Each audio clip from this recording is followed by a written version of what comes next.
கட்டுமரம் தமிழ் தானே ஆங்கிலம் எடுத்துக்கிட்டான்.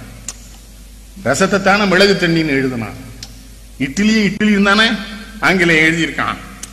அந்த மொழி எல்லா மொழிகளிலும் இருக்கிற தன்னால் உச்சரிக்கப்பட முடியாத வார்த்தைகளை எல்லாம் எடுத்துக் கொள்ளுகிற பொழுது என் தமிழ் ஏன் இல்லாத அந்த அந்த தொழிற்கல்விக்கு வேண்டிய வார்த்தைகளை எடுத்துக்கொண்டு தமிழ் வளரக்கூடாது, ஏன் வேணாங்கிற கேட்கிறார். ரஷ்யாவும் ஜெர்மனியும் வளர்ந்திருக்கிறது விஞ்ஞானத்தில். ஆங்கிலமே இல்லாமல் ரஷ்யா வென்றிருக்கிறது, ஜெர்மனி வென்றிருக்கிறது, தாஜிகிஸ்தான் வென்றுகிறது. ஏன் உலகத்திலேயே மூத்த மொழியான என் தமிழ் ஏன் வெல்லாதுன்னு கேட்கிறார்.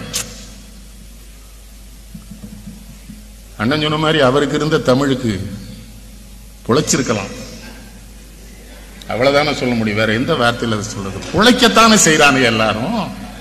அந்த ஆள் புழைக்கவே இல்லையா? அண்ணன் முழுமையா அவர் எழுதியிருந்தார். அண்ணன் தான் நமக்கு அண்ணன். அந்த எழுத்துல இலக்கணம் என்ன முழுமையா ஒரு புலவருக்குரிய இலக்கணத்தை கற்க வச்சார்.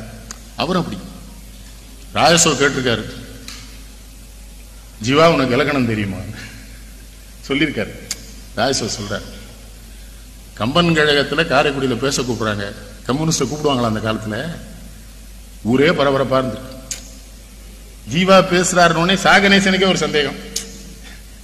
பெருஞ்சொல் விளக்கன்னார் இருக்கிறாரு, ஆனாமுனா சரவண முதலியார், ஆசா ஞான சம்பந்தோட அப்பா. இவருக்கு அவரை தலைவரா போட்டாதான் சரியா இருக்குன்னு போட்டார். 45 மணி துளி ஆயிட்டா சிவப்பு லைட்டை போட்டுருவாங்க. யார் பேசினாலும் நிறுத்திடுவார். சாகணேசன் மேடைக்கு வந்துருவார். ஜீவா பேசுறாரு, 1.5 மணி நேரம் ஆயிருக்கு. சிவப்பு லைட்டும் இல்லை, சாகணேசனும் மேடைக்கு போல. காரைக்குடியில பாதி பேருக்கு ஒன்றும் விளங்கல, என்னடா நடக்குதுன்னு.